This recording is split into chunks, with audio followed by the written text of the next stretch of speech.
Hello students, Assalamu alaikum. So today the topic we are going to discuss about is Newton's first law of motion, and our chapter is chapter number 3, and the chapter name is dynamic. So as we had previously discussed this topic in our class, so we are going to make its revision, and the topic is a body continues its states of rest or of uniform motion in a straight line provided no net force act on it. वो कह रहे हैं कि कोई भी body, कोई भी जिस्म उस वक्त तक रेस्ट की हालत में रहेगा जब तक उसके ऊपर बाहर से कोई भी फोर्स अप्लाई नहीं होती है। मतलब कि अगर एक चेयर हमारे पास पड़ी हुई है, ठीक है, तो वो उस टाइम तक रेस्ट की हालत में रहेगी, वैसे की वैसे ही पड़ी रहेगी जब तक हम बाहर से उसके ऊपर कोई भी फोर्स नहीं लगा रहे हैं। या फिर अगर एक बॉडी कॉन्टीन्यूसली मोशन परफॉर्म कर रही है, जैसे कि सपोज हमारे पास एक कार है, तो एक कार हमारे पास तब तक मोशन को परफॉर्म करती रहेगी जब तक हम ब्रेक अप्लाई करके उस कार को रोकने की कोशिश नहीं करेंगे। तो बेटा उसमें उन्होंने क्या बता दिया है, a body continues its state of rest or of uniform motion, कि एक जिस्म हमारे पास रेस्ट की हालत में रहेगा और या फिर मोशन की हालत में तब तक रहेगा जब तक उसके ऊपर बाहर से कोई भी फोर्स अप्लाई नहीं होगी। ये हो गया। उसके बाद उसने बताया हमें first law of motion deals with the bodies which are either at rest or moving with uniform speed in a straight line. वो कह रहे हैं कि फर्स्ट लॉ ऑफ मोशन में हम क्या देखते हैं कि जिस्म जो है वो रेस्ट की हालत में रहता है या फिर यूनिफॉर्म स्पीड, यूनिफॉर्म मोशन की हालत में रहता है। According to Newton first law of motion a body at rest remain at rest provide no net force act on it. Newton कहता है कि बॉडी रेस्ट की हालत में रहेगी जब तक उस पर कोई फोर्स नहीं लगेगी। This part of the law is true as we observe that the objects do not move by themselves unless someone moves them.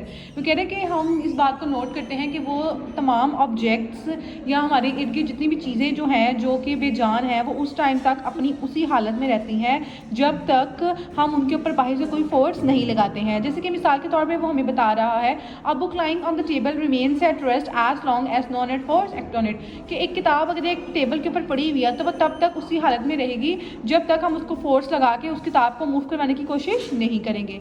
Similarly a moving object does not stop moving by itself. और फिर वो हमें बता रहा है कि अगर एक बॉडी मोशन को परफॉर्म कर रही है तो वो अपने मोशन को परफॉर्म करती रहेगी, कब तक, जब तक हम उस पर फोर्स लगा के उसको रोकने की कोशिश नहीं करेंगे।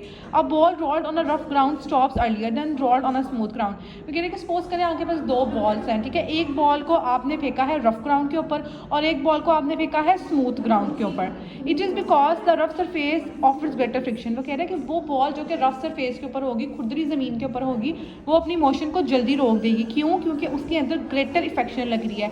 लेकिन अगर आपने एक टाइलों वाली जगह पर, अगर आपने एक टाइल्स वाली जगह पर आपने एक बॉल को थ्रो किया है तो वो बॉल जो है वो हमारे पास मोशन को परफॉर्म करती रहेगी क्योंकि जो सरफेस जो है वो हमारे पास क्या है, काफ़ी ज़्यादा स्मूथ है।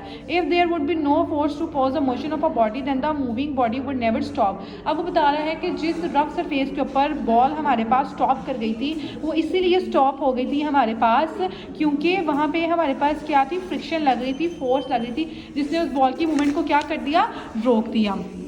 आगे बेटा आप लोगों को पता होना चाहिए that Newton first law of motion is also known as the law of the inertia. Since Newton first law of motion deals with the inertial property of the matter, therefore Newton first law of motion is also known as law of inertia. अगर आप लोगों को paper में Newton first law of motion आ जाए या फिर law of inertia आ जाए तो आप लोगों को पता होना चाहिए कि दोनों बेसिकली एक ही हमारे पास चीज़ है। We have observe that the passenger standing in a bus fall forward when a driver applies brake suddenly.